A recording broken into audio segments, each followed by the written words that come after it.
Hello guys, I am Ranjit Chaudhary and welcome in our documentary and biography video. 3 दिसंबर 2022 शनिवार की एक बेहद सर्द सुबह थी। और जगह थी राजस्थान के सीकर का पिपराली रोड। बिल्कुल, वहाँ आम दिनों की तरह ना कोचिंग जाने वाले छात्रों की चहल पहल शुरू हो चुकी थी। पर सड़क पर एक अजीब सी शांति भी थी। हाँ, एक ऐसी शांति जो अक्सर किसी बड़े तूफान से पहले होती है। सही कहा। और इसी सड़क पर अपर खड़ा था। ये कोई आम आदमी नहीं था, ये शेखावाटी का सबसे खूंखार नाम था राजू ठेठ। और तभी अचानक एक ट्रैक्टर आकर उस घर के ठीक सामने रुकता है। और बस यहीं से उस खौफनाक वारदात की शुरुआत होती है। मतलब वो ट्रैक्टर वहां इत्तेफाक से नहीं रुका था, राइट? बिल्कुल नहीं। अगर हम इस घटना की बारीकियों को देखें ना, तो हमलावरों ने उस ट्रैक्टर को जानबूझकर एक अभेद्य दीवार की तरह इस्तेमाल किया था, एक कवर के रूप में। ओ बाप रे! हाँ, और अगले ही पल उस शांति को चीरते हुए दनादन गोलियां चलने लगती हैं।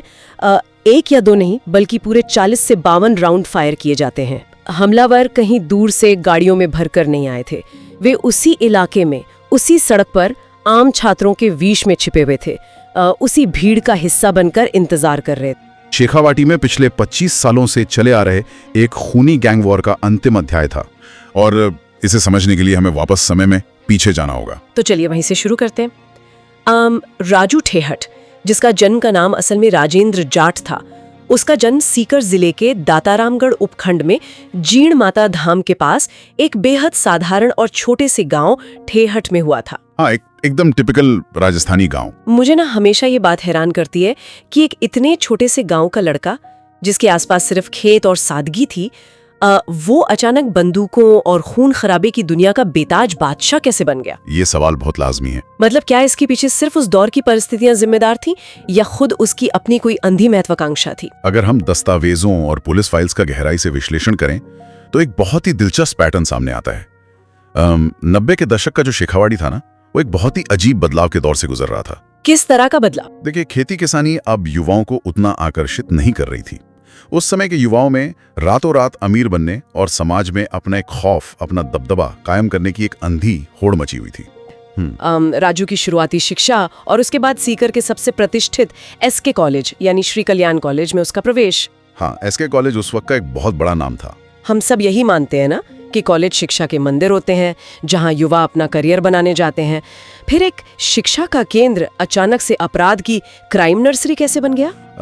ये समझने के लिए हमें उस वक्त के राजनीतिक और प्रशासनिक माहौल को देखना होगा। 90 के दशक के मध्य में जब राजस्थान में कई बार राजनीतिक उथल पुथल मची, यहाँ तक कि राष्ट्रपति शासन भी लगा, तो प्रशासन का पूरा ध्यान कानून व्यवस्था की बड़ी समस्याओं पर था। एकदम सही बात है। मतलब हम केवल दस्तावेजों में दर्ज तथ्य सामने रख रहे हैं, किसी भी राजनीतिक विचारधारा का समर्थन या विरोध करना हमारा मकसद बिल्कुल नहीं। तो एसके कॉलेज में इसी ताकत की तलाश में राजू ठेठ की मुलाकात एक शख्स से होती है, गोपाल फोगावट, जो उस समय एबीवीपी का एक बड़ा और कद्दावर छात्र नेता था। और शायद यही वो मोड़ था जिसने सब कुछ बदल दिया।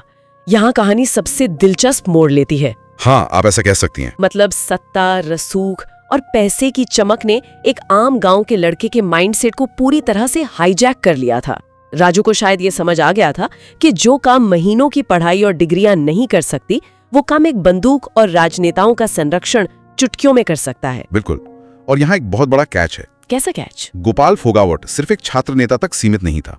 फाइल्स बताती हैं कि पर्दे के पीछे वो हरियाणा से लेकर गुजरात तक होने वाली अवैध शराब की तस्करी के एक बहुत बड़े और गहरे नेटवर्क का हिस्सा था। ओह, मतलब वो पहले से ही क्राइम सिंडिकेट चला रहा था। हाँ, तो जब राजू उसके प्रभाव में आया तो उसे सिर्फ राजनीतिक संरक्षण ही नहीं मिला, बल्कि उसे शराब माफिया के इस काले कारोबार का एक पूरा ब्लूप्रिंट मिल गया। बाप रे! यहीं से राजू ठेठ ने अपराध की दुनिया में अपना पहला आधिकारिक कदम रखा। लेकिन कोई भी सिंडिकेट अकेले तो नहीं चलता।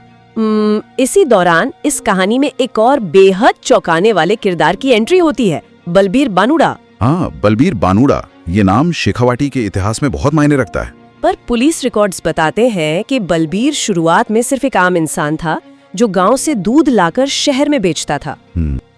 मतलब राजू के पास राजनीतिक और संगठनात्मक कवर था, और बलबीर के पास रास्तों की समझ और कुछ भी कर गुजरने की लालसा। एकदम सही।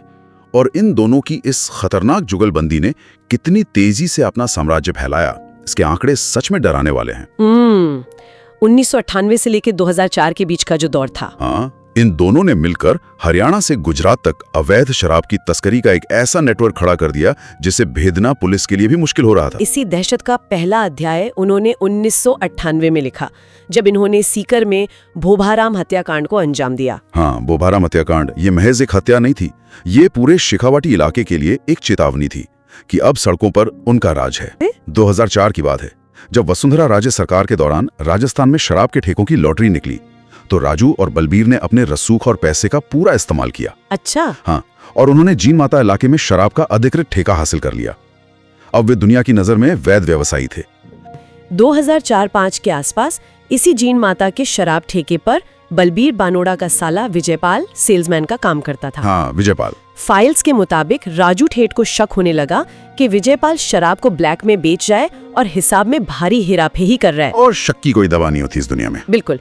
इसी चंद रुपयों के विवाद में राजू ठेठ ने विजयपाल की बेरहमी से हत्या कर दी। और इस एक हत्या ने शेखावाटी के अंडरवर्ल्ड का पूरा भूगोल हमेशा के लिए बदल कर रख दिया। मतलब जो राजू और बलबीर कभी एक दूसरे के लिए जान देने को तैयार रहते थे, अब वे एक दूसरे के खून के सबसे बड़े प्यासे बन गए थे। विजयपाल की मौत का बदला लेने के लिए बलबीर बानुड़ा ने नागौर के एक और उभरते हुए कुख्यात गैंगस्टर से हाथ मिला लिया, आनंदपाल सिंह। हाँ, आनंदपाल सिंह।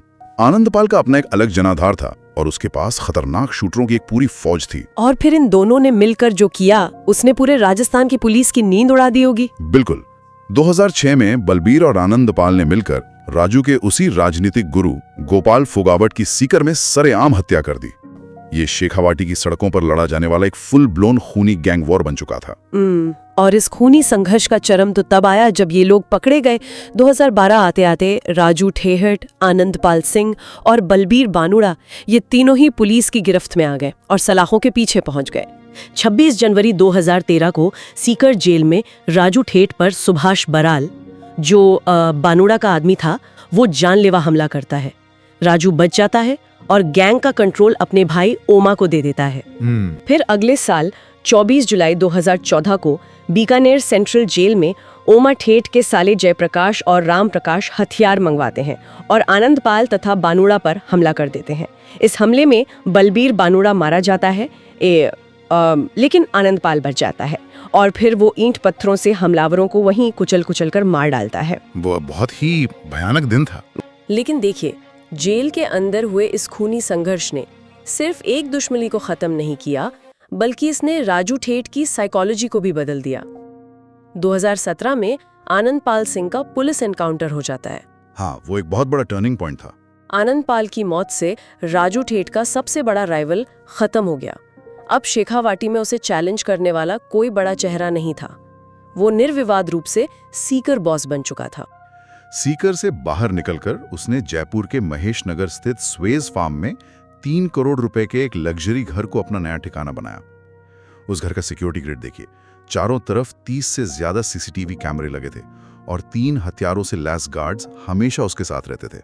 जो आदमी इतने सालों तक परछाइयों में छिपकर काम कर रहा था, वो अब महंगी गाड़ियों के काफिले के साथ जयपुर की सड़कों पर खुलेआम घूम रहा था, इंस्टाग्राम और फेसबुक पर रील्स पोस्ट कर रहा था।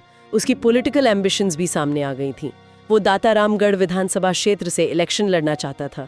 वो बड़े नेताओं के साथ अपनी तस्वीरें शेयर करने लगा था। राजू चाहता था कि सोसाइटी अब उसे सिर्फ एक गैंगस्टर की तरह ना देखे, बल्कि उसका सम्मान करे, उसे एक लीडर माने। सही बात है। राजनीति और सोशल मीडिया वो टूल्स थे जिनके जरिए वो पब्लिक परसेप्शन को बदलना चाहता था। वो सिस्टम का हिस्सा बनना चाहता था ताकि कोई उस पर उंगली ना उठा सके। लेकिन यही विजिबिलिटी, यही पब्लिक लाइफ में आने की जिद उसकी सबसे बड़ी कमजोरी साबित हुई। और यही हमें वापस 3 दिसंबर 2022 की उस सुबह पर लाता है।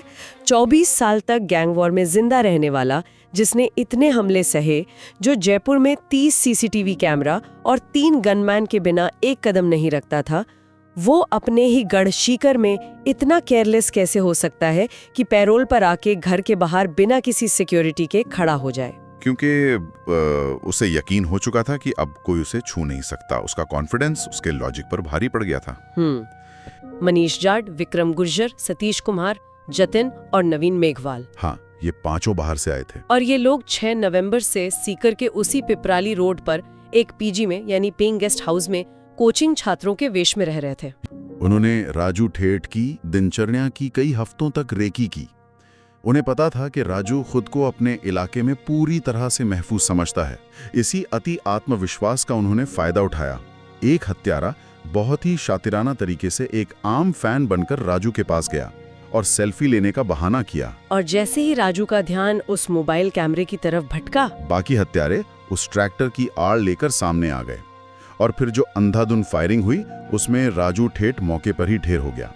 इस क्रॉस फायरिंग में ताराचंद कड़वासरा नाम के एक निर्दोष किसान की भी गोली लगने से जान चली गई। वो इंसान सिर्फ अपनी बेटी से मिलने नागौर से सीकर आया था। उसकी बेटी उसी इलाके के कोचिंग में पढ़ रही थी।